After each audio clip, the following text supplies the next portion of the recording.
I talked to somebody the other day, and they were asking about cameras and just talking about different stuff, and they're like, I know you guys joke about it, but like, how many cell cameras do you have running? I was like, I don't know, like 55. And they were like, no, seriously. I'm like 55.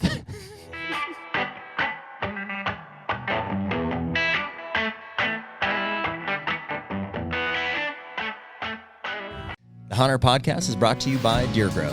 Man, it's almost food plot season, Jared, and Deer Grow is one of those products that has really changed the way that we plant food plots and the success we've seen from them. No doubt. I've been, trying to plant food plots my entire, whitetail hunting career, which is a little shorter than yours. But the minute that I started, or that I realized that I could get Deer Grow back into some of these remote plots where I couldn't get lime or fertilizer, especially in the 50-pound bag, format. Mm-hmm. So everything was changed. I could get into these spots moving forward with a backpack sprayer, and that's since escalated to these 40 or 60 gallon sprayers, and we're doing upwards of 5 to 10 acre food plots just with Deer Grow and having phenomenal success. Yeah, and I mean, with the price of fertilizer, lime, diesel, everything this year, I mean, what better way to get in there and grow a successful food plot at about a third of the cost? Check out Deer Grow at deergrow.com. And we're back. Hey, HUNTR Podcast, the other side of 101. It's all downhill from here. I was about to look at my watch, and I forgot it this morning.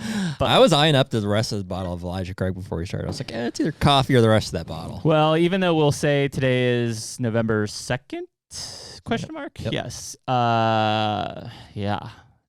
It's hot out. Not the rut. Not hot. It's just like warm. Ugh. It's been like 50-some degrees every morning and like 60s to 70s every day. Oh, phone's going to die. 5% battery. Yeah. Got a USB-C charger? I do not. Okay. Sorry. It's okay. Way to go, Nick. Way to go, Nick. It's my fault. Yeah. So, I mean, dude, Mark Drury texted me the other day, and we were talking about it, and I said, Name drop. We wait all year for this, and like the next 15 days, and it looks like shit. Except till what, the 10th? Is that when it finally changes? Yeah. November 10th. So for the next week, we're staring in the face of spring weather. Yeah. I don't know what to do, to be honest. Like, I don't know what to do with my hands. Like, it's like you don't want to miss this time. No, you got to hunt. But they're not moving. So, I mean, I have a really cool history with a buck that's behind the house. He is living on 28 acres. He's the most visible 7-year-old or 8-year-old buck I've ever seen, and I can't kill him. Isn't that crazy? He doesn't really look that old, does he? He looks like he's going downhill. To be honest, when you sent me that picture of him as a whatever several years ago, yeah, I thought it was in the summer. I was like, yeah, it's definitely him. No, that was because he looks identical. September of 2017. Now, I mean, we won't know until I get him on the ground and actually look at his teeth. That's nuts. That's so long ago. Yeah, and I would assume he was a 2-year-old, maybe a 3-year-old then. Who knows? He looks like that now. Looks the same way. Yeah. He's not like huge bodied. No, right? I mean, he's definitely bigger bodied. He's got a barrel ash chest on him and a bigger neck. His antlers are not that much bigger, though he has substantial G2s. But it's really weird. So he's extremely visible. He's all over the property. Daylighting this morning. I had him on 4 different cameras. I have like 8 cameras on 28 acres. I had him on 4. Why didn't you hunt this morning? I had a closing. At 10? I had a walkthrough at a house at 9. Oh. When we sell houses, it's not as fun. You got to walk through. Mm-hmm. This is the house. This is the house on the paper. And we're walking. So, yeah. So, he was all over the place. But what's really weird is I would have gone out there for you. He's like, How far out is Carter from being able to go up by himself, you think? How old is he? 20 11? years. 20? How old is he? 10. I was hunting by myself at 12. Yeah, he won't hunt by himself till he's 18, probably. Why? He'll get lost. Wasn't it 12? 16? 16 was the first, when we were legally allowed. So 12. Yeah. Yeah, sounds about right. 12 was when we were allowed to start hunting. Yeah. Well, that was when we very first started hunting. I never hunted with my dad. Even at 12? No. Really? Yeah, he said your stand's down there. And mine's up here. What's this thing? Well, we were bow hunting. Oh, yeah. Made him a lot of mistakes that way. Yeah, you learn. That's how you learn, I guess. Yeah, I don't know. Speaking of mistakes, I effed up last night. I took Harlan out. I rotate back and forth, so Harlan was last night. If I was hunting tonight, which I'm not, it'd be Carter's. Eeny, meeny, meeny. Yeah. I'm going by myself. Yeah, that's where we're really close at this point, where Dad's just got to kill this deer. And so we're in the muddy, and we're on a food plot, and like instantly, like just does and fawns like all around us, just like hammered up, which is good. And I had got a picture of this buck at 3:15, like right off of my driveway in like my sanctuary area. It's like 9 acres. He's like just down in there cruising, working a scrape and cruising. And I was like, all right, he's in there. Like, we're going to see this deer at some point. Like 15 minutes before dark, like I can tell Harlan's like trigger fingers getting itchy. I was like, all right, dude, like just shoot a doe. And so this doe comes out 20 yards, and we're in like one of the vertical windows, side vertical windows. Mm-hmm. And that's up and down, Nick. Yeah, up and down. He like couldn't turn the crossbow. Horizontal's like horizon. That's how I do it. That's good. That's actually a good trick.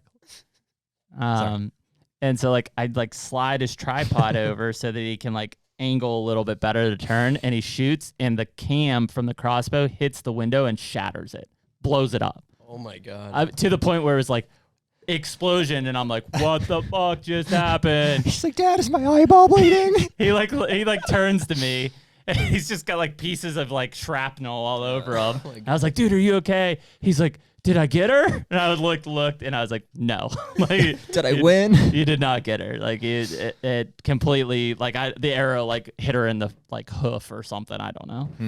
And I was like, what the hell? And like I'm trying to replay like what the hell just happened, and like I don't think the window was completely like open. It started to like lean back, and so when I moved it, I didn't account for the expansion of the limbs, and chapow, it blew up. Got a new window on the way though. I think stuff like that happens a lot. We have a stand called the camera stand that Brian shot a buck out of, and his bottom limb hit off, or maybe the top limb hit off. No, it's his bottom. He had a camera arm in the tree, and his limb, when it expanded, hit off the camera arm. And your arrows broke it. Yeah, he killed the deer. Killed the deer. It was killed a guy. It was not a great shot though because of that. Yeah, I mean it definitely throws the arrow off, and like he was disappointed, but it could have been a lot worse. Injury for him, a worse wound on that deer. Yeah, I mean it just it happens. The problem is like if he shoots out of the horizontal windows, if they come too close, if they come too close, he's not tall enough to angle down. So we've missed like 4 opportunities at does. They're at like 5 yards, and he's on his tippy toes, and he can't angle down. So it's like 15 yards and out, he can shoot. Anything 15 yards and in, he can't. Yeah. So I was like, well, dude, let's go to this vertical window. Dad fail is what happened. Dad fail. Yeah. It's hard to better on a doe than the buck. And those does didn't even really know what. Maybe those does didn't even know. But they didn't even know what happened. Like she just they walked right back out in the field and started feeding again. And I was like, all right, we're getting our shit and get the hell out of here. We're done. Yeah. I'm done. A lot of deer in that food plot. A lot of food. So I mean, it was amazing plot. It's still got my food plots look like putting greens. Yeah. There's nothing in them. There's still a decent amount of food in there. I mean, they are really working it over now, but I mean, enough that I feel pretty confident through November. And then I think it'll be a desert. But yeah, I mean, there's 7 to 10 does and fawns in that field every night, which is what's keeping that. I mean, that buck, I know he's not living on 28 acres, but every morning in daylight and every evening in daylight, he is somewhere on my 28 acres. Doesn't leave. Yeah. He's like a But he's not chasing. Yeah. He's not chasing. Like he should be. It's November 2nd. He should be doed up with whatever one of those does and estrus, right? Dude, that's like what I was saying a few podcasts ago. I mean, a lot of times I see bucks get on patterns like the first couple days of November. Like that 140. Do you think that it's because there's no does that have gone into estrus on my property yet? I don't know. It confuses me because I would have said, man, I think we've got some does in estrus like it's November 2nd, mid-October. Mid to late October. It seemed like we had a lot of like normally 24th, 5th, 6th, 7th, somewhere in there. I see the first doe in estrus. Yeah, we had a flurry of activity there, but then snow flurry. I don't know. I mean, because I don't see a mature buck like just ignoring that. But I usually don't see a lot of chasing on that first doe. I just see a buck on a doe like that. And I just think that's kind of been assigned prior to the rut. Like he's going to take the first doe. It's already conceded basically. It's definitely, I mean, happening. I haven't seen it.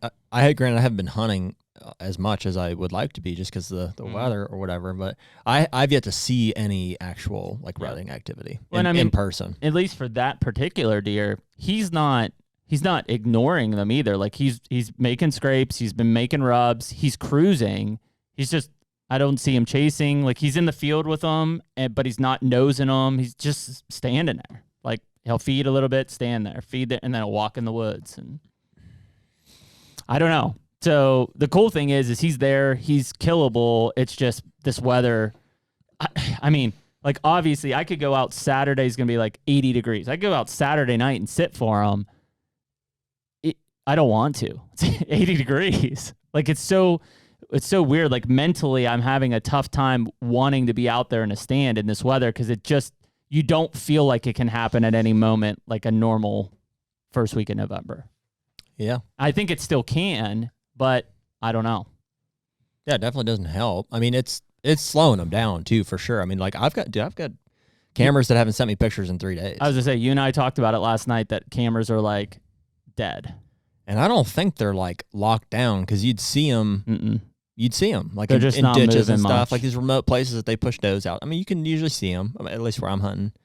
And it's just, that's not happening. I mean, yesterday I had right at dark and then about midnight or so, I had 2 mature bucks show up on the same ridge in Ohio. Mm-hmm. That one, like barely a 10, definitely mature. And then like another probably big mature 8. Well, they have to rut at some point. I mean, even if they're, doing most of it at night, and if it brings them into new areas, like, you'll but see. he was just hitting scrape line. He hit one scrape and then he worked 200 more yards and hit another scrape on this ridge. Mm-hmm. Then the other buck looked like he was kind of trying to wrangle a doe back and forth. I saw the doe come through and he was like bouncing back and forth across the camera.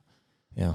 You know where I've got that stand in the ditch that I really like there? Mm-hmm. There's a scrape right there that I had a lot of luck with that smoky stuff this year. So I freshened it up, and I had 2 mature bucks hit it that night. That you used the pre-aborto? Mm-hmm. Mm-hmm. Nothing since. Like not a deer. Wow. Well, that one on the new farm in Kentucky, the first day I was there, it was ripped wide open. And I mean, there's fresh buck rubs and there's fresh scrapes along the entire tree row.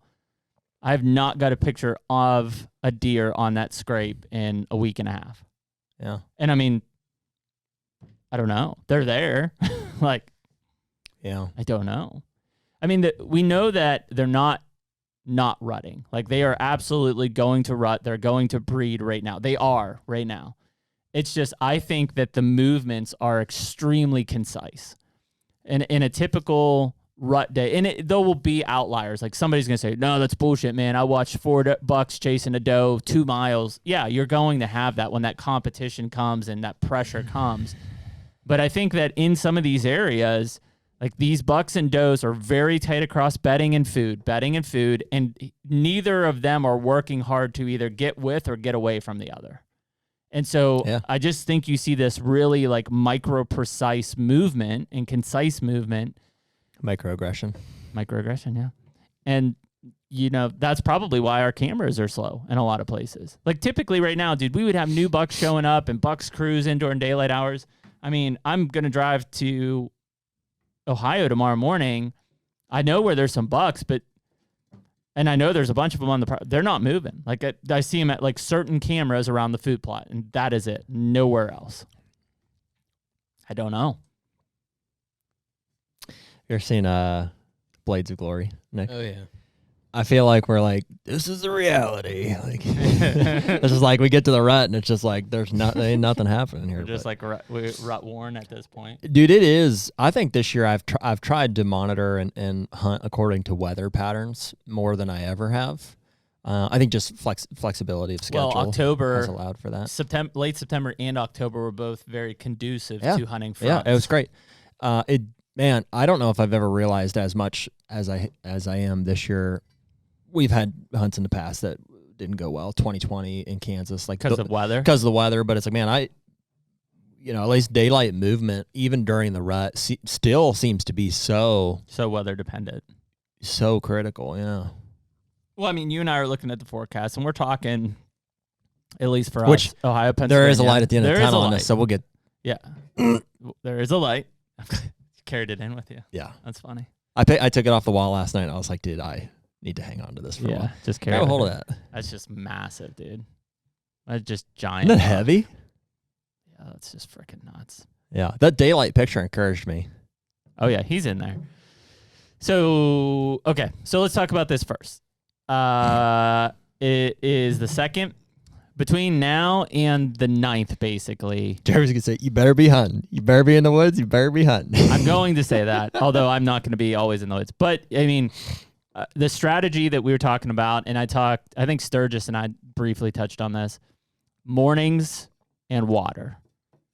That tends to be the two things that seem to make sense. In that mornings, it's the coolest part of the day. They're coming out of the cool night. They're still going to be active in the morning, maybe even a little later into that 10, 11 o'clock range. And then I think your evenings are still, it's evening hunting. Like, it's still going to be good at the last hour. But that midday, there's a lot of guys. I think Johnny was one who told us, like, that 10 to 2, man, I live by that 10 to 2. Dude, that's going to be a rough sit in 80-degree weather. Also, in hindsight, like, that's wrong. This 10 to 2 is not. I don't think so. Yeah, I mean, I've shot it. I shot at this one. 1 o'clock. At 1 o'clock, it happens, but like, we've got too many cameras to believe that. I've killed one deer in my career. Well, let's bow hunting at least. One bow hunting deer at after 10 o'clock, and that was in Kansas. And I was walking out back to my truck, and I killed him off the ground. Mm-hmm. It can happen, but it's not like it's better. It's like, oh, I'm gonna wait to go out at 10 o'clock. Yeah. Yeah, so I mean, I think mornings and water are your ticket here for a little bit, and no offense. it's the rut. Go hunt, just be out there, whatever. But if you're, so we've tied in this earlier podcast, like maybe I don't even know, sub 50.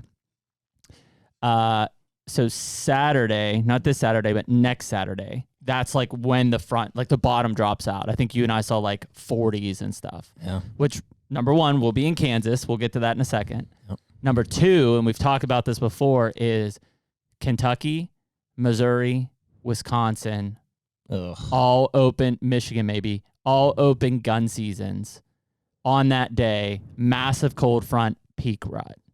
Do they really? What day? That's the 12th. They all open on the 12th. Yep. Holy cow, that seems early. It's always second Saturday in November. Ugh. So think about all of these big buck states, Missouri, Kentucky. That's why I said next week I've got to get on that big Kentucky deer, which now I can brag. I got a big buck. Yeah. That's what you do all the time. Yeah. I got one now. But all of those states open gun season, and so here's a whole bunch of bow hunters like ready to grind it out for the next 10 days. It's gonna be brutal, and the moment gun season opens, it's about the best weather I've seen in a long time. 40 degrees, peak rut. A lot of deer are gonna get shot. I'm gonna deploy all 7,500 pounds of corn that I have in a defense mechanism. Uh-huh. I mean, that's the reality of it, and I get.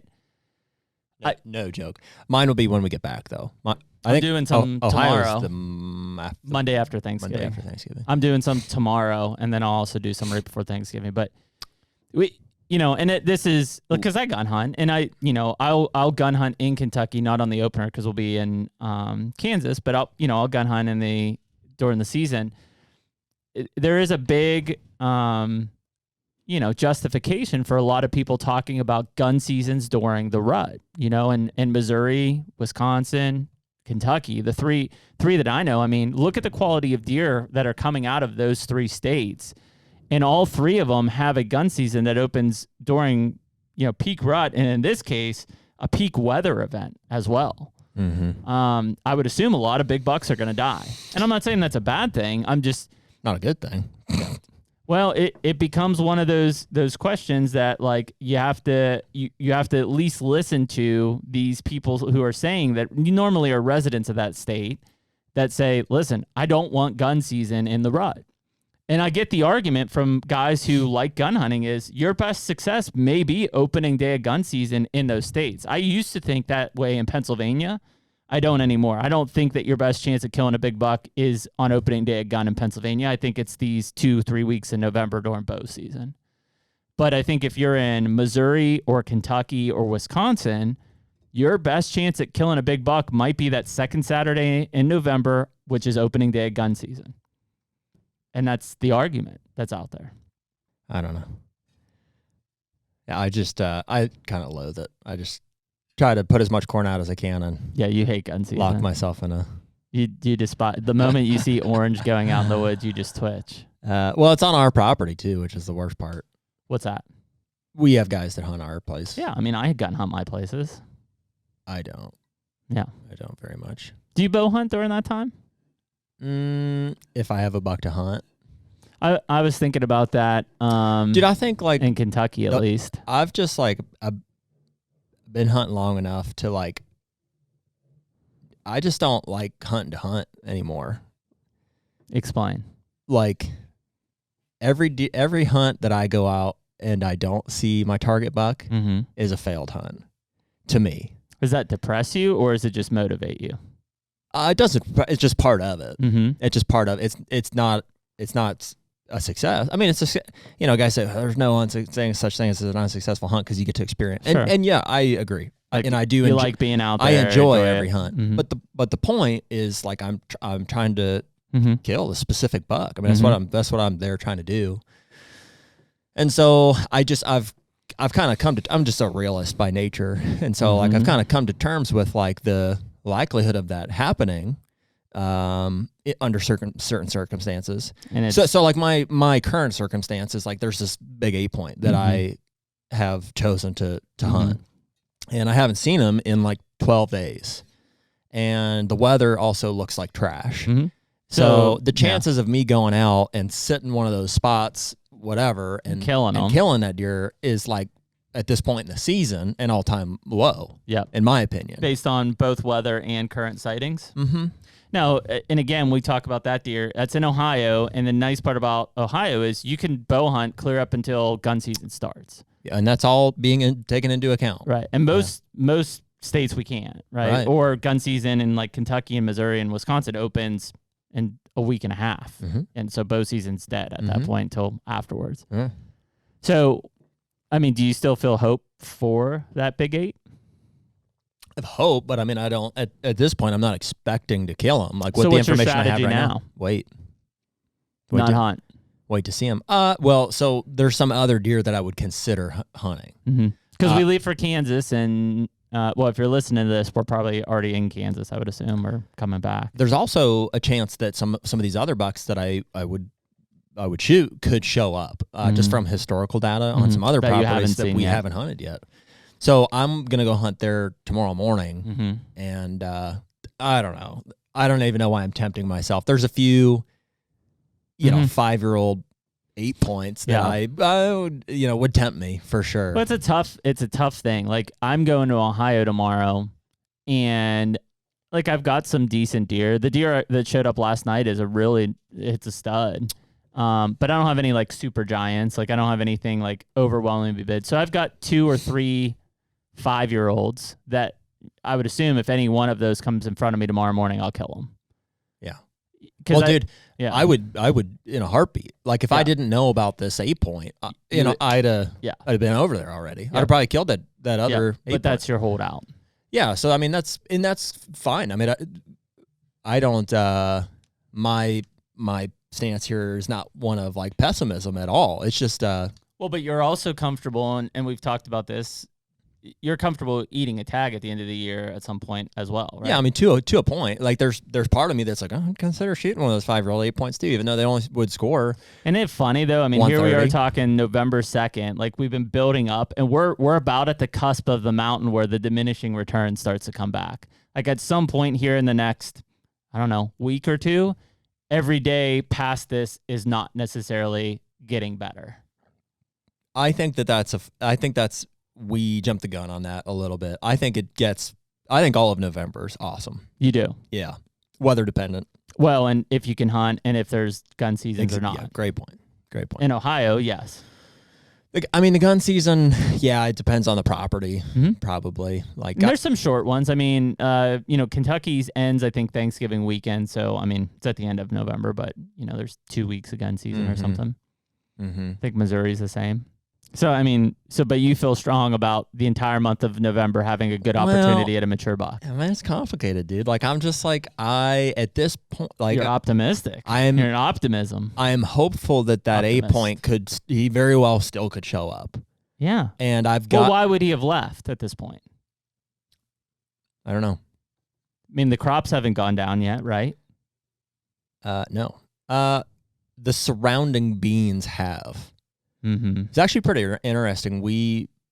I noticed, so we had a couple days there. We had a nice cold front at the end of October. I had Corey hunting across the road on the tile lake. I was hunting across the road where that 8 point was at, which we can recap that too at some point. Corey was seeing all kinds of deer, and I was getting them on my cameras and stuff too, just piles of does, and he got a shot at a buck, and I didn't see anything. I wasn't seeing no deer. Yeah, dead. And the only difference was he's got standing beans and corn, and I've got standing corn and no beans. The beans have been picked. And what kind of confirmed, which is, because I wouldn't think that they'd be hammering like the beans this time of year, but there's another piece just up the ditch from mine that still has standing beans, and we went and scouted it because it's another part I thought that 8 point could be coming out at. And it's got standing beans, and it's tore up. Yeah. A lot of like scat everywhere, and like recent sign, and so I'm like, I don't know. Maybe they're just hammering these beans. I mean, I think they are partially because the acorns are rough this year, and so I think that they're probably wearing out some of these alternate food sources a little bit sooner than they would, because we know that they're gonna come back and crush those beans in late November, December, January if they were standing. Yep. But I think that with that, decline in acorn production in a lot of places, they're probably hitting these backup food sources a lot harder because they don't have acorns. Yeah, that probably is accurate. I'm actually pretty grateful, right? Yeah, at this point, so we're getting that one property timbered. Yeah. And while it's kind of probably going to be a wash here for the month of November, I bet right after they'll be in there hitting the tops for browse. Yeah. Yeah, we talked about that. Yeah. Yeah, I mean, it's crazy because, I mean, tomorrow we could do this podcast, and if any one of us I could shoot one tomorrow morning. Could happen. Me too. Yeah, tomorrow morning we could shoot one and be like, oh my God, November's amazing, but here we are like at this experience in this. And again, a lot of it is some sits, a lot of camera data is what we're functioning off of right now, and just not seeing a lot. But like there's certain properties like behind my house here, like that buck is up. Like I'm sure maybe even when we're on this podcast, I'll get a picture of him in daylight walking around one of these, and I don't know why. I mean, like for maybe the first November ever, I'm considering just like sitting out what I on a calendar would consider some of the best days, and like just stick around and working. Wait until Kansas. Yeah, like at this point, I'm thinking tomorrow morning is a cool morning, and when I say cool, like 45, 40s, like yeah. And compared to the 55s and 60s that we're seeing, this weekend looks like trash. Yep. 70s and rain. Yep. I don't know. I mean, I think we saw next Thursday, maybe the one break day, but then we leave for Kansas Friday. So yeah, so I thought about just heading back to the farm a day early, trying to hunting keep peace with the wives. Hunting Thursday, and then leaving from there to go to Kansas. And so fortunately, the weather looks awesome. For Kansas. Yeah, it looks like we're going to hit this one square. Whereas the last several trips we've had, first day or two has been the best, and then it just goes to shit afterwards. Yeah. And so hopefully, our 12, 15-day forecast here is pretty accurate. But, I mean, dude, it couldn't look better, frankly. Yep, like 40s and 30s. Going off the principle, and I don't know if this is 100% true or the way to do it, but, like, just because it's been so poor, we're hoping that it's been hot. But by the time we go out there, once it gets cold, we're hoping like, oh, okay, it's going to break loose. And I hope that is the case. We've got people that have hunted Kansas recently, and they didn't see shit. Like, nothing was moving. Who? Scott was out there for 7 days, 10 guys, 3 people killed, okay bucks, not great. The rest of them didn't see anything. And it was 75 degrees every day. Mm-hmm. So, yeah, I mean, and I do think that at least where we're at in Kansas, that second to third week is more of like it's on like Donkey Kong. Which brings me to my recent obsession here, which, I mean, this deer's been in the back of my mind for a long time, but... So when do we discussed this? So 2019 is when I shot 19 is when you shot at him. 2020, we ended up... He was like ghostly, but he did show up. We found that. Yep. 2021, we got a couple summer pictures. Yep, no drawing. 2022. Here we are. And we got one picture of him in like June. Can we pause for a moment and acknowledge Nick's mustache? Oh, yeah. We were doing that earlier. It's very impressive. Thanks, boys. Looks really good, man. Congratulations. Almost 2 weeks in. Mm-hmm. You almost with the green hat remind me of like Luigi. Yeah. Luigi. How's the wife feel about that? She supports it. Yeah? Yeah. Just advises him not to approach elementary schools too fast. Gotta keep my distance. Understandable. Yeah, it's a nice mustache, Nick. Thanks, dude. The HUNTR Podcast is brought to you by Hoyt Archery. Dude, where would we be without our Hoyt bows? Probably shooting crossbows. or a Matthews, yeah. One and the same. Yeah. But in all seriousness, we love being Hoyt guys because you stand out. When you're in this room full of other people that shoot these other types of bows, I feel like the Hoyt guys just stick out. Dude, it's just a legit bow. I mean, especially that carbon riser, man. I mean, I know that they've got several other aluminum lines as well. But for me, I'm shooting that RX-5 in the carbon model. They've since come out with the RX-7. And I can't tell you how much I love being a Hoyt guy amongst a sea full of Matthews guys. So we're out there, I think, proving them wrong, shooting 80 pounds and, killing stuff. Hey, man, if you want to get serious, get Hoyt.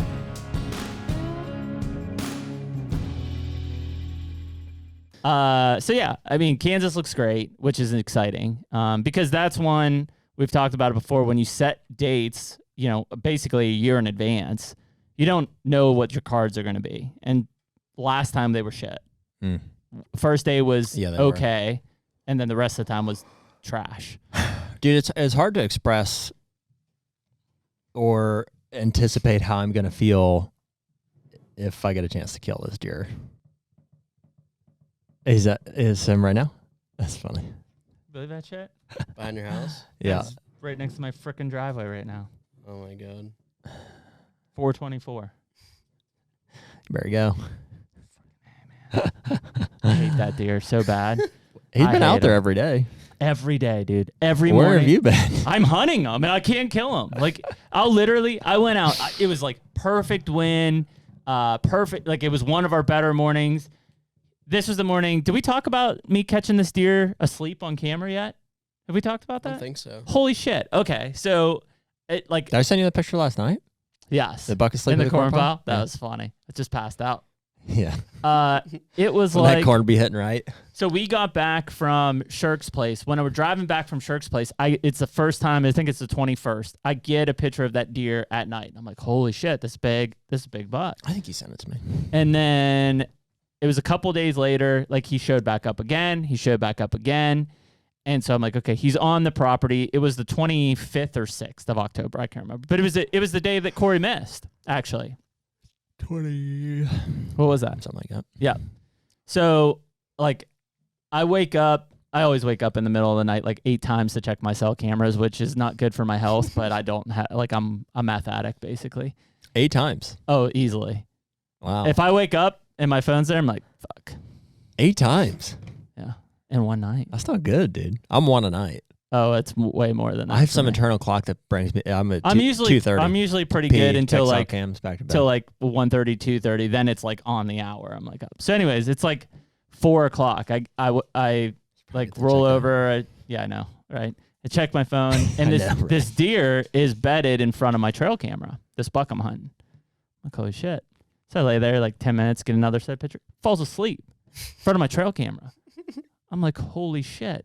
And so I'm like, I'm playing it out in my head how I'm only 150 yards is where I'm going to go sit. So oh yeah, I woke up. So you're hunting in the morning. Yep. I woke up and I'm like, I'm up at this point. So it's like 4:30.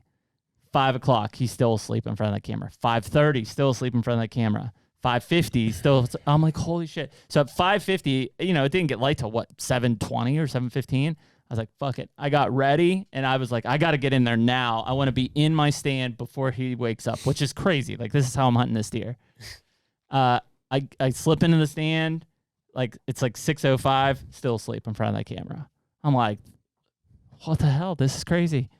So 6:44, he stands up and like stretches, and then I'd never get another picture of him, right? Yeah. But like 7:05, 7:10, I mean, it's getting light. So I'm like, all right, 150 yards, like he's close. So, a couple soft grunts, couple little tickles of the horns, nothing. Like not a deer the entire morning. I'm like, this is insane. Like, what in the hell? That's when I wrote you, and I was like, dude, how am I not seeing anything? You're like, yeah, I haven't seen a damn deer. Corey shot and missed. I was like, this is insane. So I leave. I don't hunt that night. He shows up in the food plot. I don't hunt like the next morning. He's there. It's every time I am out there, he doesn't show up until like right after dark. Last night, Harlan shatters a window 100 yards away. 2 minutes later, he's standing on the trail just like looking around. Oh my God. It's like, what the hell? It's the most visible, mature buck I've ever seen in my life, and I can't kill him. Has he been in that food plot? Multiple times. Where's he at, like, the most? He's betting on the top knob that I did some TSI work on, and he's working off that knob, and then he's coming to the food plot, and then he's circling this little sanctuary I have, and then it goes right back up. Can you hunt him where that camera's at? Yeah, but I don't know exactly where he's betting. Like, I'll be tight to him. At some point I will. I'll get aggressive. I just... How tight? Like, shoot him as soon as I get in the stand. But I don't know. I mean, it's 150 yards of TSI that I did on a hillside that's southwest facing. And, I mean, it's thick. And so I know he's betting because I get him on the top of that, exiting my property, and I get him on the bottom of it, coming in my property. So he does loops off the property, obviously. It's 28 acres. But he comes through there. He's absolutely laying up there. In fact, 2 nights ago, he walked right through my food plot at 6 o'clock, stayed in my food plot till 6:30 with does, just feeding. Mm-hmm. Well, last night he came off of that ridge down into the bottom. I was already getting Harlan out of the stand because we just blew up the window. This morning, he shows up at 7:30 on this little camera where he was sleeping before, right in front of my tree stand. And then he comes back at 8:30 and comes back at 10:30. Sounds like a matter of time. It will be. And I mean, don't get me wrong. I would love for the kids to kill him because, like, he is...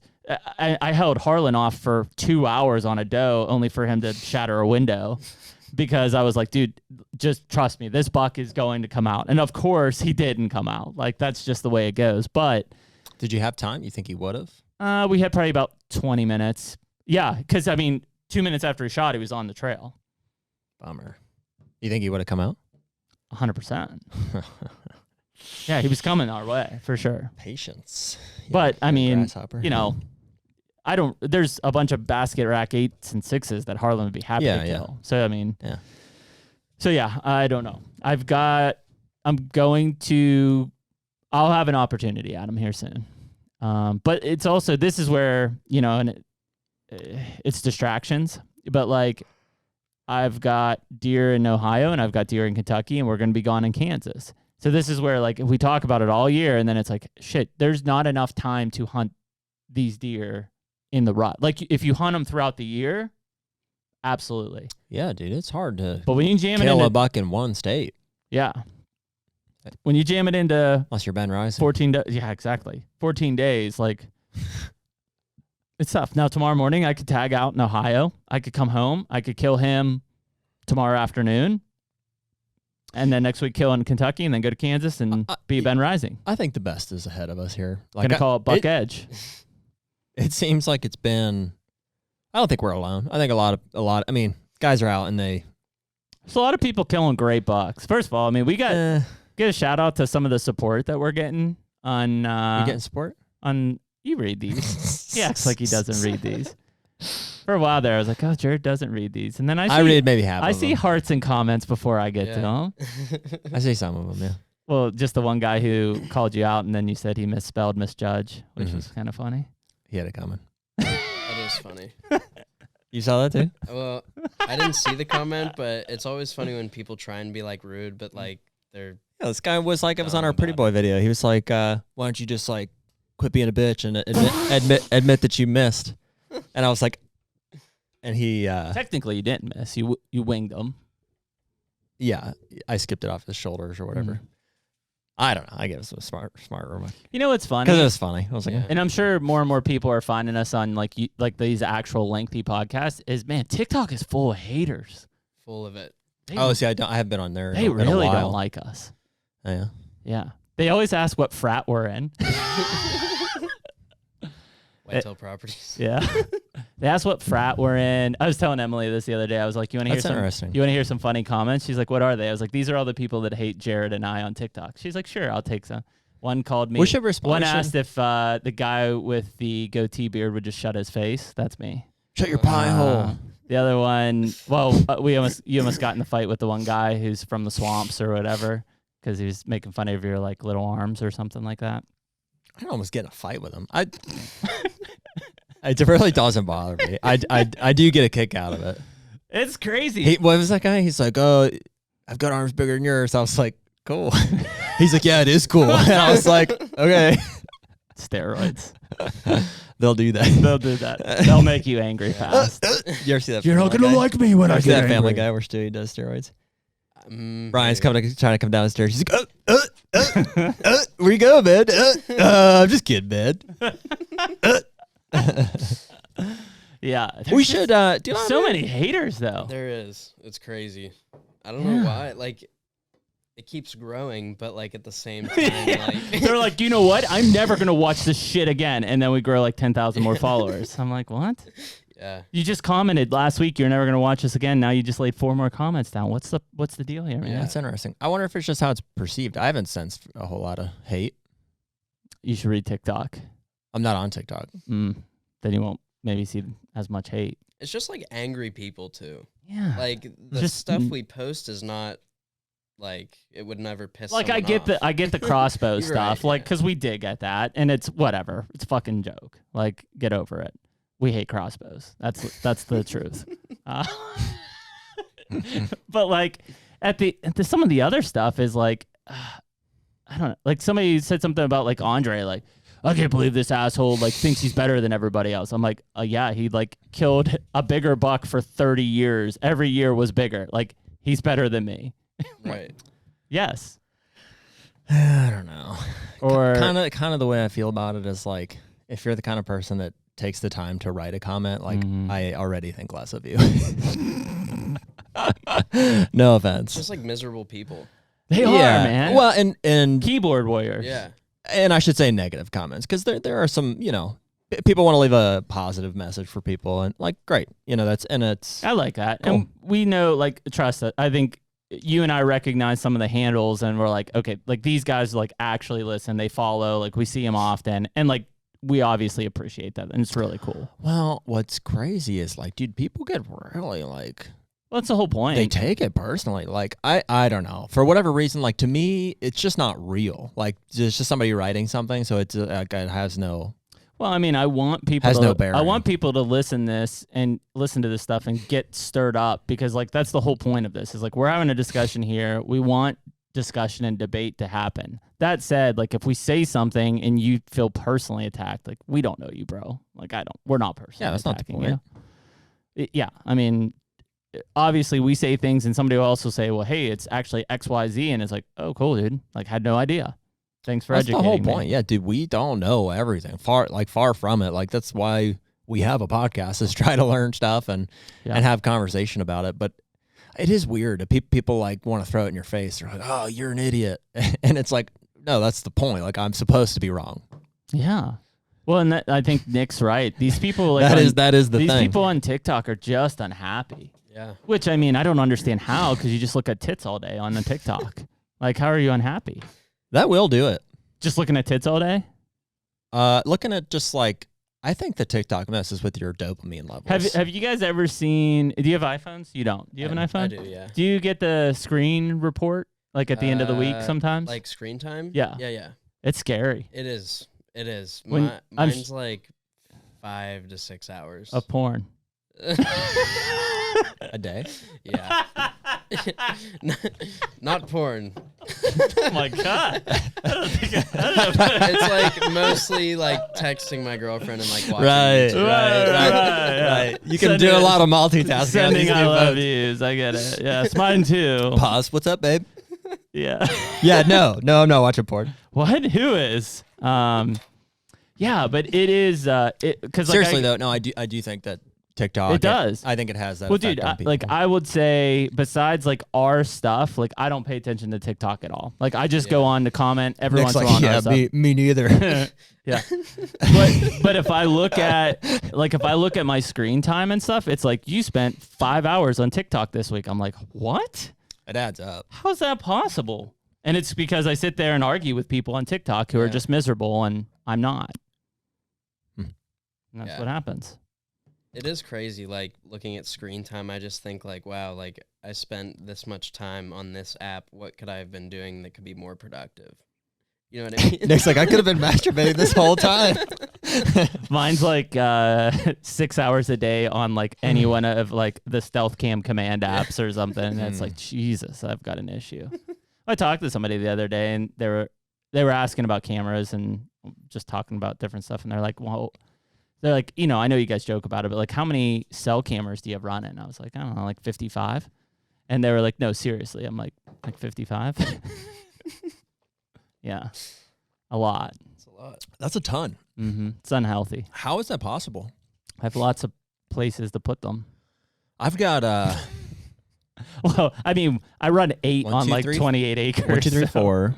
I'm probably running 15. Yeah. Well, I have Kansas on my account, which is... How many? 5? Really? 5 or 6? Mm-hmm. Is there one running in that stand I want to put my dad in, potentially, across from the peep? It's dead. Or stop connected. Which ones are still running? The flat? Scrotum, flat, 2 new leases. That's it. 4. Ants is down. He's a liar. Yeah. He said 5. It's actually 4. 5. Ants is down. Is it really 55? New PP. Yeah. Let me see that. There's no way there's 55 in there. Well, Let me see. That's only one app. What do you mean? That's Stealth Cam command app. 1, 2, 3, 4, 5, 6, 7, 8, 9 is dead. 10 is dead. 11, 12, 13, 15, 16, 17, 18, 19, 20, 21. Doesn't look like it's active.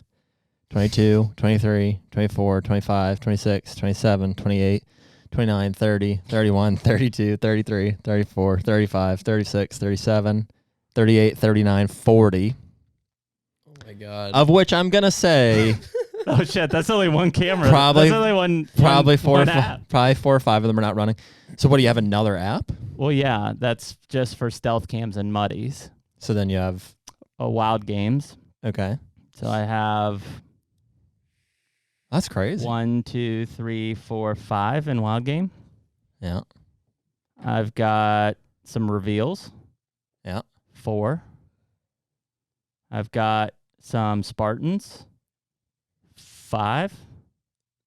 I've got some Reconics. 4. How's that possible? Am I over 55? Wow. Yeah. Good for you. Thanks. Not even mad. That's amazing. Yeah. Do you have most of those set on? What do you do? Like, you do 2 bursts every 5 seconds on scrapes? Well, so we'll talk about it at a different time, but I'm under contract. Let's talk about it right now. I'm under contract for a new farm in Kentucky. Uh-huh. And so I've only got 4 or 5 cameras out, but they're all what I would consider like more inventory. So they're just sitting on corn with like 1 picture every 2 minutes or whatever. Mm-hmm. Just to see what the hell's on the property. But most of my scrapes and stuff are on, 2 with a 5-second delay. 2 bursts, 5-second delay. Mm-hmm. Yeah. Food plots are a little bit more of a delay, 15 seconds, something like that, 20-second delay. Interesting. Yeah, it's a lot of cameras. Yeah. Well, the cool thing, like, That'll keep me up at night, too. I know. So, like, the 40 or whatever under stealth and muddy, the nice thing is like they've got that $50 plan. So you put 3 cameras on it for $50. Every additional camera, I think, is like $5. But you get 36,000 pictures a month. I don't get 36,000 pictures on all of my cameras in a month. I thought it was unlimited. No, it's 36,000, which is a lot of freaking pictures. Even with that would be over 1,000 pictures per month per camera. Sure, it's not unlimited. I'm positive. Yeah. Mm-hmm. Should I be doing a lesser plan then? No. I mean, because if you're running 15 cameras, then you probably want it on. You want it on there because that would be the best value for sure. But I can only run 3 cameras on it, right? No, every camera you add on just only costs you $5 a month. I need to go through and reconfigure my. Because there's definitely some I'm on like the unlimited. $20. It's $20 a month. Unlimited. It is unlimited. Yep. Whoa. Yeah. So I mean, if you get a new camera right now, like it's November 2nd, you activate it, you get 30 days free. That's going to take you through to December. You could, if you don't use it after that, just shut it off. Do you have any SD cards here I could borrow? Maybe. Extras? Possibly. I bought some, but they won't be here in time. I'd like to deploy some extras tomorrow. Maybe. Okay. We'll look. All right. So yeah, I have some cameras. The HUNTR Podcast is brought to you by Stealth Cam. Dude, where would we be without our cell cams? I would definitely be divorced at this point. Yeah, I hear that. I mean, the fact is I spent more time checking cameras than I actually did hunting prior to cell cameras. Now, at least, my wife can enjoy me being in the comfort of my own home, buried in my phone, checking those pictures. Yeah, 100%. And dude, when it comes to trail cameras and definitely cell cameras, reliability is, I think, the number one thing that we're looking for. Stealth Cam just has a long reputation of reliable cameras, and ultimately, that is the most important thing to us. They have to work. In terms of reliability, there's not a better camera on the market than Stealth Cam, whether you're talking about the Fusion X, the Reactor, or the DS4K Transmit. And most of them are under $200. Stealthcam.com. Check them out.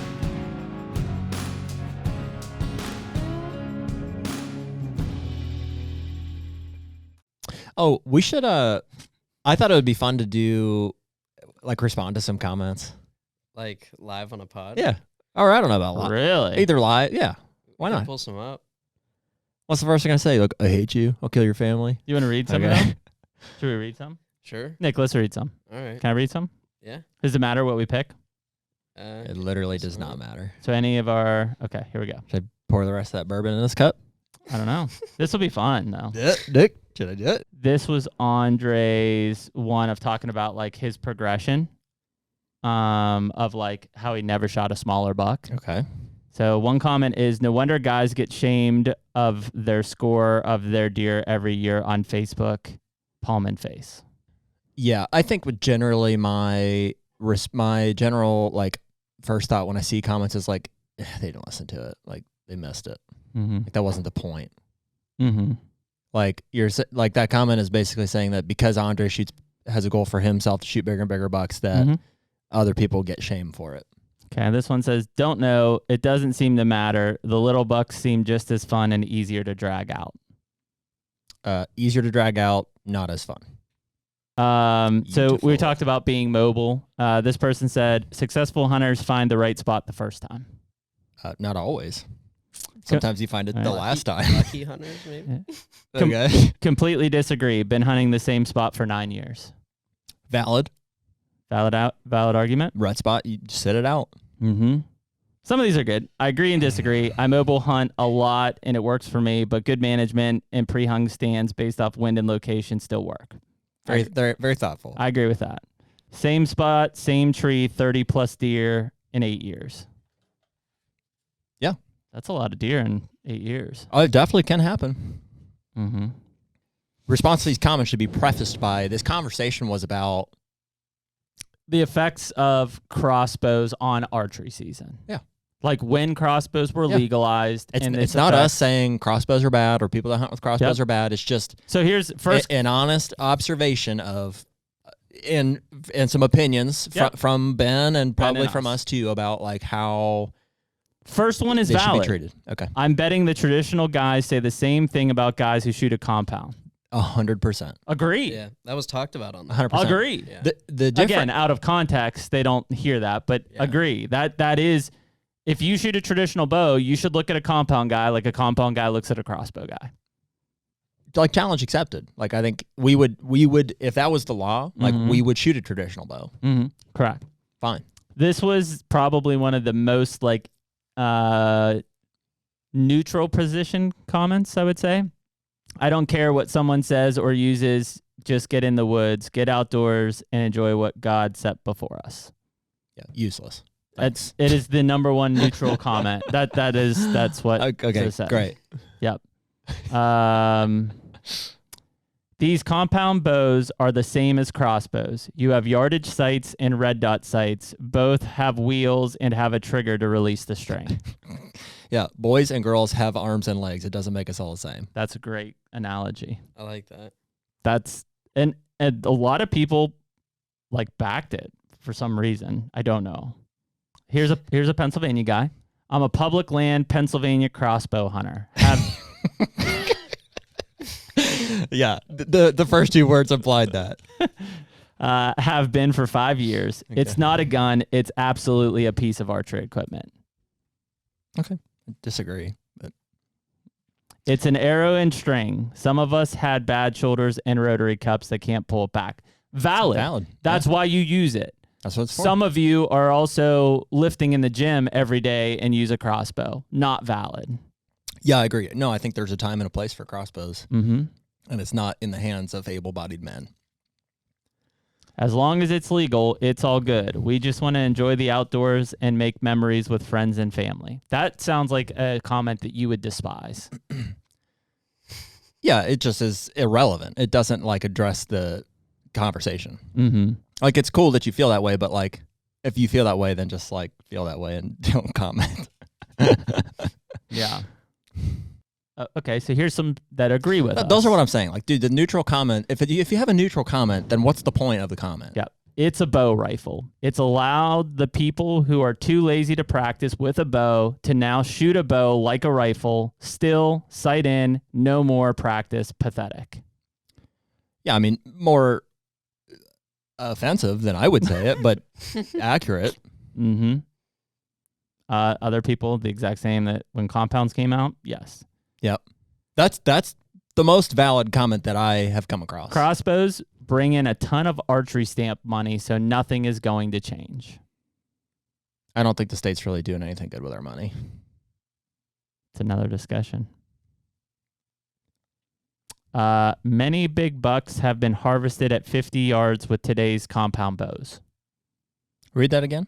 Many big bucks have been harvested at 50 yards with today's compound bows. What do you think is the point of that?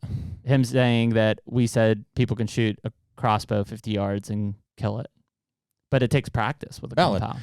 Yeah, I'm not saying that neither one of them should shoot at 50 yards. It's just, I mean, that's kind of that's a tough one. That's an individual decision for, somebody to decide what's ethical. If somebody does make a lethal shot with a compound at 50 yards, that's not by luck. That's skill. That's a skillful shot. Yeah, and you could argument that shot takes skill with a crossbow too, but definitely less skill. Okay. So this was us talking about like having respect for an animal and like not wanting to like just kill a buck that we're not going to be satisfied with and things like that. The first person said, "Tell me you live in Iowa or Illinois without telling me you live there." Yeah, we don't live there, bro. Like I wish we did. Yeah, kill a lot of big deer. Yeah. A lot of people saying they hunt for food. And I know that some people do, but it seemed very plentiful that they were saying, I hunt for food. Think that's the case, or are they just saying it? Interesting question. I think it's an excuse in some cases, but not always. Like there's a lot of people that hunt for meat. What I kind of, in that quick 10-minute review of TikTok there, like... Were you in a fraternity? Sorry. No, I was not in a fraternity. Me neither. I was at fraternities often. But I had a bunch that tried to recruit me. I had several. Ditto, but yeah, Severals. No. Severals? Multiple several. I ATO. I don't mean this. I don't mean this in like a bad way for those people, but I get the feeling that a lot of the TikTok people are not dedicated hunters. Yeah. Like they just Ooh. they just go out Ooh. and they just hunt. Like they say, well, that's why they say, well, everybody should enjoy hunting. It's a limited resource. Like if you want everybody to kill a deer, there will be no more deer. Okay. So Yeah. I think that's where, and it's nothing like it's a free country. Go and hunt, do what you want. It's a privilege, but you also can't criticize me. I literally form my livelihood around hunting in the outdoors. So just because you go out and hunt 2 days and would rather drink beer and watch football or do whatever, that's fine. I'm not criticizing you. Like, cool. But don't look at me and say, well, why is this asshole passing 5-year-old bucks all the time?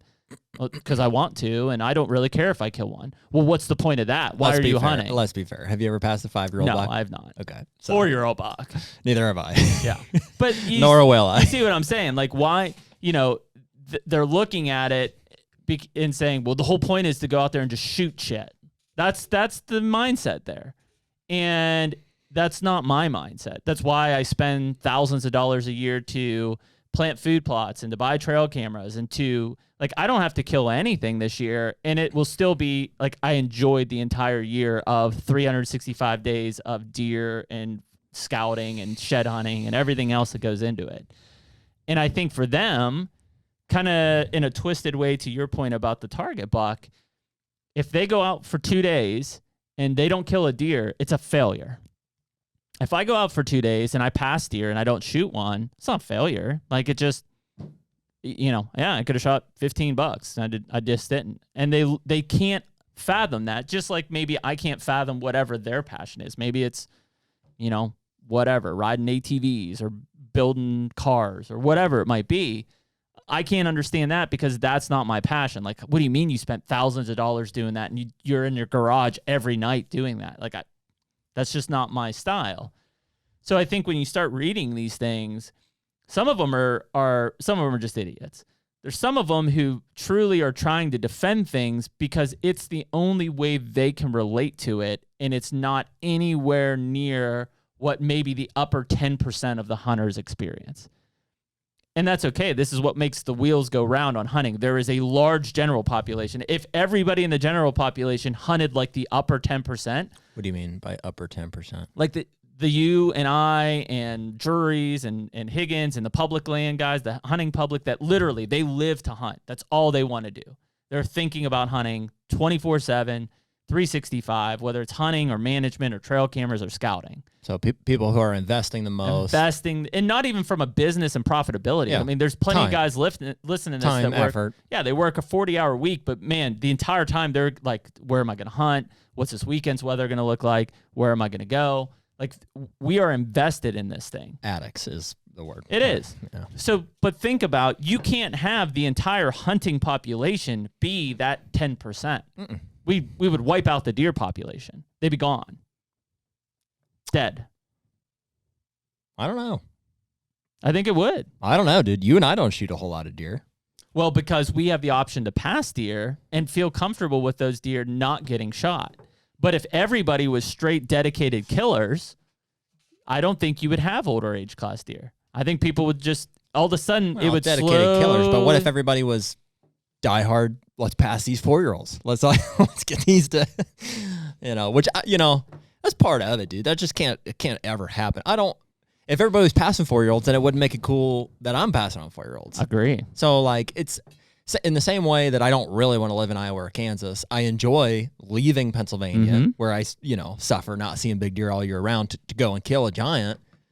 It's kind of the same thing. Like, we got to just embrace the suck of, like, whatever, hunting public land, hunting sits and not seeing deer, to when you finally do kill one. I mean, it's all relative. Well, and it's just, it's trying to explain to somebody who isn't as passionate, and it's fine, that, like, yeah, man, I'll take a week off work and I'll spend whatever, $1,500 to drive out to Kansas for a week with you and my dad and your dad, and we're going to have a chance at killing giants. And, like, maybe that's the only, quote, vacation. Like, for my dad, that would be, like, the only vacation he does all year. The rest of the year, he's got to work 5-6 days a week, but he'll do it because he loves it. You do it because you love it. And somebody else is listening to this saying, well, that's just stupid. Like, why don't you just go out back and shoot a doe in the face? You like that? That's how it works. It's worse than that, dude. I would, and I've already like preemptively, I've premeditated the murder of a Kansas buck. And if it doesn't happen on this trip, like I'll drive Dad 16 hours back and I'll turn right around and drive right back. I know. And I'll sleep in my truck for. Well, it's because what we just talked about, like once November's over, it gets increasingly more difficult to succeed. Well, dude, it really is kind of an addiction in the sense that like over the course of my lifetime and recent years here where I've, had work, marriage, kid decisions. Mm-hmm. And I'm not like necessarily advocating for this. I'm just like, I have consciously made decisions that I feel will yield me opportunities to kill giant bucks. Tenderloins. And I'm not the first. I mean, there's been generations of guys that have, and there's different ways of going about it. It's because that you and your wife have had the discussion. You've talked about it. You understand what's important to you guys as well as you guys as a couple. And like, you're able to make that decision. And everybody listening to this, whether it's on TikTok or YouTube, has something in their life that is like that. Maybe it's riding dirt bikes. Maybe it's building cars. Maybe it's following your favorite sporting team. There's plenty of parents and they're awesome for doing it. I couldn't. They literally follow their children around playing sports like all year long, like travel baseball, travel soccer. They're at 5 games on a Saturday, 5 games on a Sunday, then back to school the next day, then they're doing it again. I couldn't do it.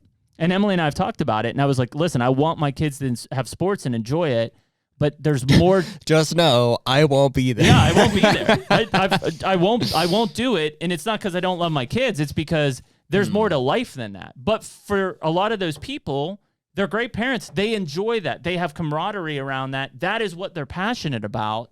That's tough, man. That's a whole nother discussion probably about parenting that I'm not at all qualified for, but it's the balance between pursuit of your own passion and that of your kids. And listen, as a dad, it's a balance. I mean, to the point where, like, obviously I was hunting with Harlan last night. Carter and I went out a couple of nights ago. I don't ever make them hunt, but because I'm so passionate about it, I want them to go. Like, I want them to be excited. There's plenty of times where they're like, I don't want to go.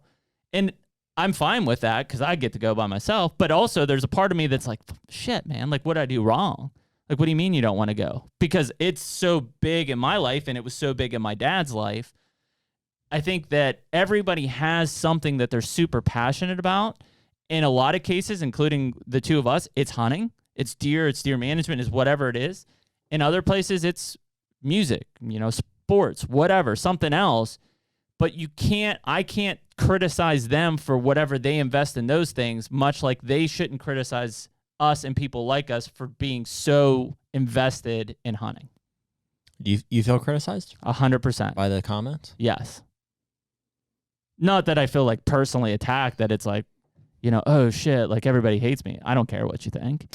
But I am super passionate about it. I am super invested in it. And I do not think that you understand why it's so important to me, just like maybe I don't understand whatever is important to you.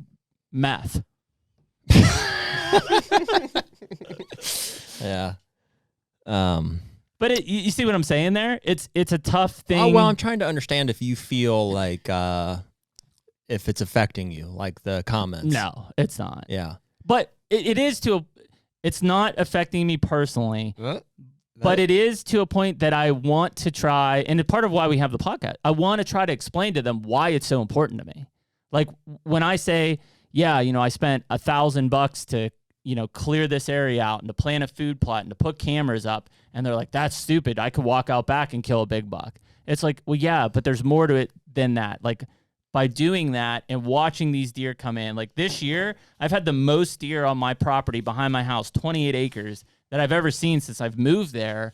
And I have to believe a lot of it is the habitat work and the bigger food plot that I put in. And it's great because it now trickles to my kids.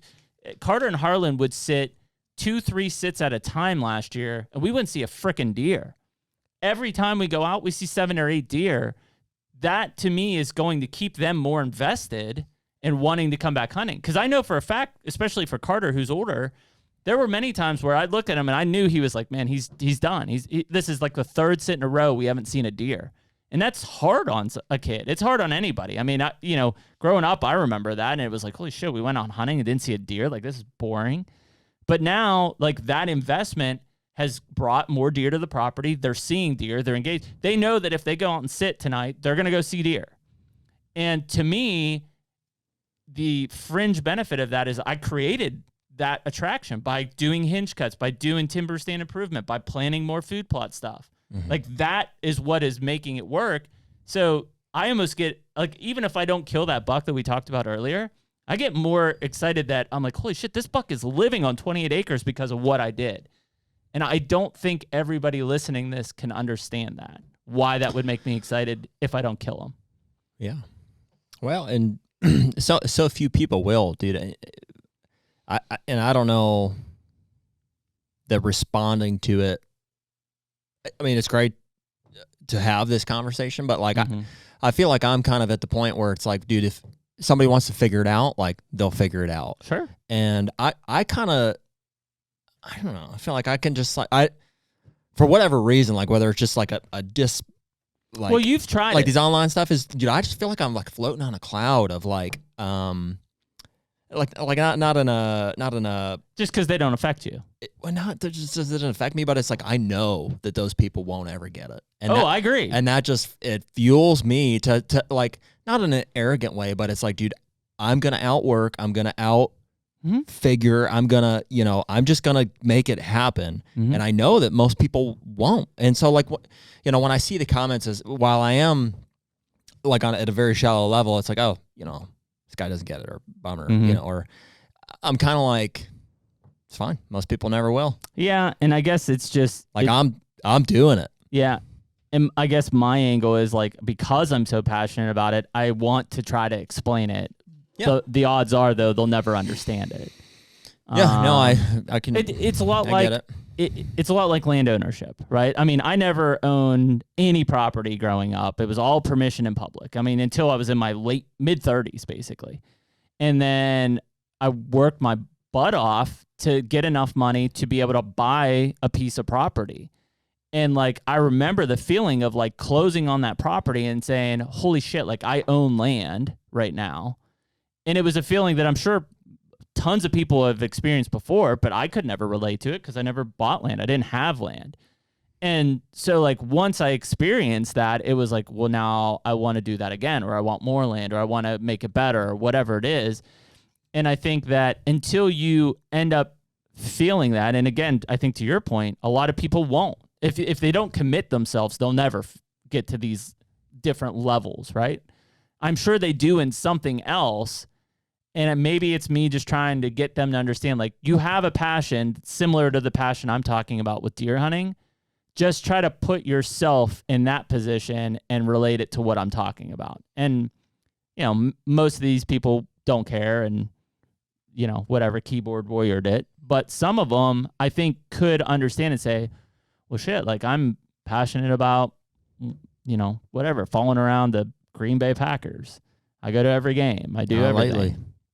Yeah, well, not anybody. But yeah, it's just, you have to understand that and it's good, man. It is, as funny as we make it with the cameras and stuff, like, it is so healthy to have a hobby that you are passionate about. And there's multiple things you can be. Like, I know you and I both like to make sure that we're in fairly good shape from a fitness level, because that's important to both of us. I love it, dude. Hey, I said before the podcast here, I crossed that 200 mark last night. My belly was full of pasta and I hadn't peed yet before bed. But that's it. Better drop a 200.6 or something. Wow. Yeah. Man, by the time we get back from Sonic in Kansas, you'll be 210. I do enjoy it. Mm-hmm. So, sorry. But, and not that that's like, I don't think that's as passionate as we are about deer hunting and stuff, but it is a piece of us being healthy. One chance, people. One chance. You think I go home to, what was his wife's name? Darla. You think I'm a failure because I go home to Starla at night? Forget about it. But yeah, so but there's other things you can still be passionate about. It's not just one thing. I think people that make those comments don't have a passion, because people with Dude, passions how- relate to How other people sad with them. is that? It is. You know, and I know Jared has said it before. Like, it's easy to say, like, dude, what do you do if you don't hunt? But just, you know, take the hunting out of it. If you're not passionate about something, like, seriously, what do you do? I'm big on Yeah. passion. Like Same. what do you Kind of my do? thing. Like, if you're not into anything, you get done with your job, which most of us listening to this work a dedicated job. We get done with that job. Like, when I go home, I spend time with my family. At this time in the year, I'm usually trying to rush a kid to a blind, or I'm myself from trying to get to a stand, or there's something playing with the family. But that is what it revolves around me this time of year. What do? Do you just sit at home and watch TV? Dude, I couldn't tell you the last time I sat and TikTok. actually watched the television. TikTok. Yeah, and argue with me on TikTok. That's what you do. Dude, I think like passion is so underrated these days, it seems. Like, I don't know if that's like a generational thing, or just like, I mean, that's what it's like the lifeblood. It's like what fuels you. Yeah, dude, that's Like, like, what's the if point you're of just living? doing everything, like, you know, basically, or like just to get it done. It's like, what is the point? Well, indeed, that is so hard to. So I will say that besides hunting, my other passion is business. Like, I have multiple businesses. Like, I love entrepreneurship. I love like growing something. I love being successful at something. Yeah. It fuels me in life to do other things. It also allows me the opportunity to do things like buy land and hunt Kansas and things. And so, like, we've talked about it before. Like, Well, you find ways to be efficient with your passions. You know, you kind of you Yeah. weave them together. well, think about your job. And you work for me, so you can't say anything bad at one point. But, like, think about being in a job that you hate every day. Every I day. didn't hate my job. I didn't say that you did. You didn't have to bring it up like that. I Jesus. I didn't. I just wasn't passionate about the work anymore. The work. Yeah. Because there's a ceiling, I think, In terms of in terms of financial. yeah. No, And- irrelevant for me. in terms of position and growth and next. Yeah, I don't even think it was that. I mean, dude, I'm such a I'm such a friendship oriented Mhm. person Person? that, like, I think that our friendship at one point was the only thing that was valuable to me out of Mm-hmm. work. Yeah, you weren't driven out by of the what work we were anymore. doing. Yeah, I just didn't like. I didn't. It wasn't Mm-hmm. what I. Yeah, it wasn't what I was like. You know, finding purpose in. I So guess. okay, let's go with the fact. Let's just say you hated your job. He didn't, Nick. But let's just play. He I did. didn't actually. There But- were days for but- sure. Yeah, there's always days for that. But every day you had to come to work, and let's say you hated your job. Like, how long could you do that? Like, mentally, emotionally, physically, like, that is. And I know Well- I'm not saying like go quit your job tomorrow and like find something new. You got to have a plan. But think about how much time we all spend at work every year of our life. And imagine just being miserable. I think that. That's the TikTok follower. That is. I think that comfort is just so overrated. Like, that's the biggest lie that people will Being believe, comfortable with what? Your life? just in general. Yep. Yeah, just Not pushing the bounds. yeah, not like with yourself and stuff, but comfort, like financial comfort. Mhm. I have a good job. It puts food on the table. It puts a roof. We've all been there. like, great. You know, after 30 years of that, like, what do you have? It's tough, man. So, I mean, I've thought many times, and it's tough. It's kind of hypothetical because I've not been in the situation. Like, I've had opportunities. It's been- Mhm. you know, and the people who are passionate about stuff and that, you know, are working hard to pursue them rarely encounter that because opportunities present themselves to hardworking people. It's just the way that it And I mean, happens. dude, there are plenty of hardworking people in jobs that they hate. And that I think those are the people that, like, if anything, I'm talking at right now. And that, like, I know you're a hard worker, but you hate your job every day. I'm not saying go out and quit it tomorrow, but should you not, like, start to figure out a plan B to See, like it's exit not- that? It's not necessarily one that, like, I can relate to because there's working hard. And hardly working. I'm just I want to believe that, like, like it's just said, opportunities present themselves to hardworking people. Like I feel like if you really are A hard worker. working, it's not just like working hard. I don't know. Like it's not as cut and dry as that, but it's like, dude, if I'm a, Well, some people are dealt a shitty hand. I yeah, mean, it 100%. just happens.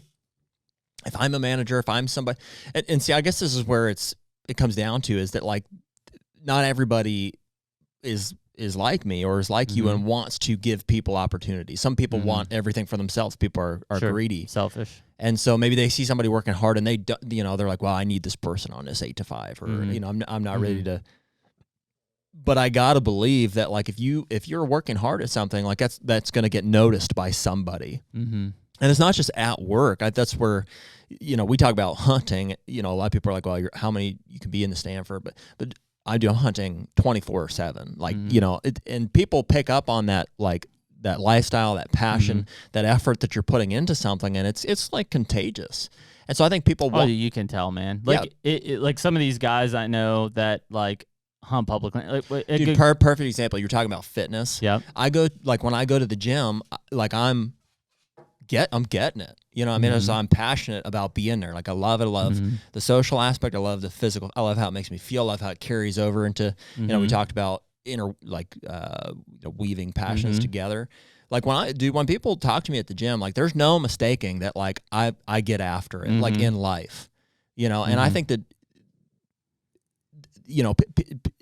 that's where those opportunities come up, because it's like, dude, you meet people and people are like, hey, like, I saw on your truck, you have this. I see you're working hard in here. I saw, you sharing a picture of a big buck with a guy, It's just those opportunities, I think, present themselves, and dude, life just unveils itself to you, basically. And I think we all passion at any time in your life, you're gonna have shitty mustache periods. and passion, basically. That's the two things. You're gonna have shitty times in life, and things aren't gonna go the I've way. had you're gonna get of down about stuff. It's gonna be stressful. That's where you need friends. Well, good friends. And I like your comfort comment there, because I think I'll throw another one. Complacency. I'll throw another one at you. Yeah. Another thing I think is overrated: happiness. Really? Yeah. Well, explain that, because I would say I would argue hand in hand.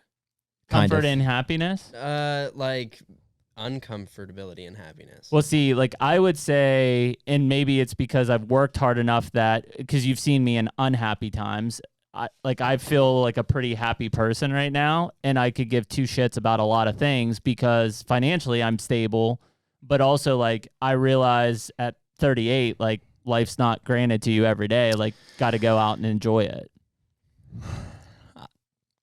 I feel like is that the happiness you're pointing at?